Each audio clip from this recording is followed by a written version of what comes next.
ஒரு சிறிய கிராமத்தில் அருண் மற்றும் பாலா என்ற இரண்டு நண்பர்கள் வாழ்ந்து வந்தார்கள். ஒரு நாள் அவர்களுடைய ஆசிரியர் இருவருக்கும் தலா ஒரு விதையை கொடுத்து கூறினார், இந்த விதையை கவனமாக நடுங்கள். 1 மாதத்திற்கு பிறகு நீங்கள் வளர்த்ததை எனக்கு காட்டுங்கள். அருண் தனது விதையை நல்ல வளமான மண்ணில் நட்டான். ஒவ்வொரு நாளும் அதை நீரூட்டி களைகளை அகற்றி பூச்சிகளிடமிருந்து பாதுகாத்தான். வெயில் கடுமையாக இருந்தாலும் மழை அதிகமாக பெய்தாலும் அருண் தனது செடியை பராமரிப்பதை ஒருபோதும் தவறவிடவில்லை. பாலாவும் தனது விதையை நட்டான். ஆனால் அவன் அலட்சியமாக இருந்தான். சில நாட்களில் நீரூற்ற மறந்தான். சில நாட்களில் சோம்பேறித்தனமாக அதை முற்றிலும் புறக்கணித்தான். செடிகள் தானாகவே வளருமே, இதற்கு இவ்வளவு கவலையே என்று அவன் நினைத்தான்.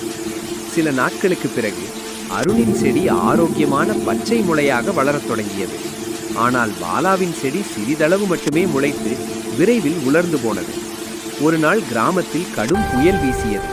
பலத்த காற்றும் கனமழையும் பல பலவீனமான செடிகளை சேதப்படுத்தின. அருண் உடனே தனது செடிக்கு குச்சியால் ஆதரவு கொடுத்து அதை மூடி பாதுகாத்தான். பாலா இது இனி பயனில்லை என்று நினைத்து எதுவும் செய்யவில்லை. 1 மாதத்திற்கு பிறகு ஆசிரியர் அவர்களுடைய செடிகளை பார்க்க வந்தார். அருண் பெருமையுடன் தனது ஆரோக்கியமான செடியை காட்டினான். பாலா மட்டும் காலியான குடுவையுடன் அமைதியாக நின்றான்.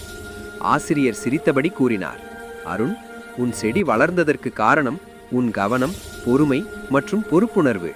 பாலா, உன் விதைக்கும் அதே திறன் இருந்தது. ஆனால் முயற்சி இல்லாமல் எதுவும் வளராது.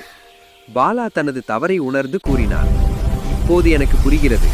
வெற்றி அதிர்ஷ்டத்தால் வராது, அது கடின உழைப்பால் தான் வரும். இறுதியாக ஆசிரியர் கூறினார், விதைகளைப் போலவே நமது கனவுகளும் கவனம், ஒழுக்கம் மற்றும் தொடர்ச்சியான முயற்சி இருந்தால் மட்டுமே வளர்ந்து வெற்றி பெறும்.